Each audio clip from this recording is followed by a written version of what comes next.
আসসালামু আলাইকুম, কেমন আছেন সবাই? আশা করি ভালো আছেন, আমিও ভালো আছি। আজকে আমি রুই মাছ রান্না করব। প্রথমে তেল দিয়ে দিলাম, তেল দিয়ে হলুদ মরিচ মাখা মাছগুলো দিয়ে দিব।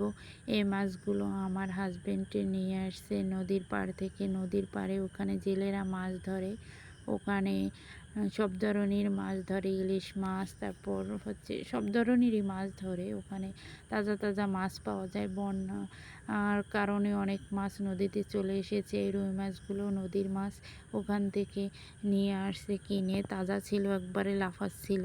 মাছগুলো দেখতে খুবই ভালো লাগতেছিল। এই তো আমি মাছটা ভালো করে ভেজে নিচ্ছি, এক পাশ হয়ে গেছে আর এক পাশে উল্টিয়ে নেব মাছগুলো। আর আসলে গ্রামে থাকলে হয় কি, সব তাজা পাওয়া যায়, চাষ করা তা খেতে হয় না। নদীর মাছ অনেক ভালো লাগে খেতে।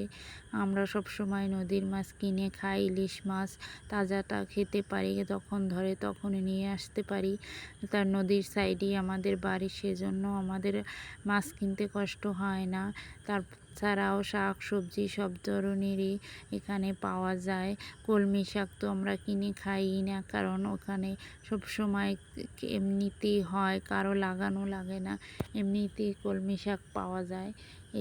এই যে আমি আদা রসুন পেঁয়াজ বাটা, রসুন বাটা, তারপর জিরা বাটা, সব ধরনের মশলা দিয়ে দিলাম, দিয়ে ভালো করে কষিয়ে নেব।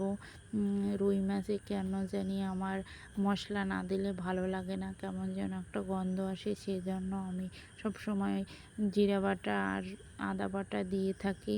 এই যে আমি সব ধরনের মশলা দিয়ে ভালো করে কষিয়ে নেব, তারপর মাছগুলো দিয়ে দেব।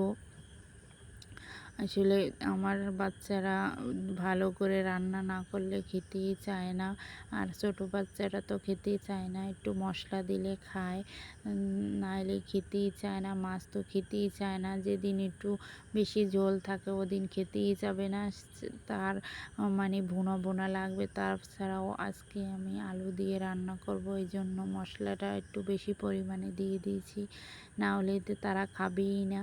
এই যে আমি ভুনা করছি, এরপর আমি আলু দিয়ে দেব। আলু দিয়ে ভালো করে ভুনে নেব। ভুনে নিয়ে তারপর বেশি করে ঝোল দিয়ে তারপর সিদ্ধ করব। এই যে আমি ঝোল দিয়ে দিলাম, ঝোল দিয়ে এই যে পানি দিয়ে দিলাম।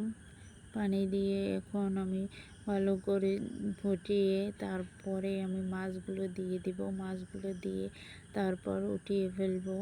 আমার ভিডিও যদি আপনাদের সবার ভালো লেগে থাকে তাহলে অবশ্যই সাবস্ক্রাইব করে দিবেন।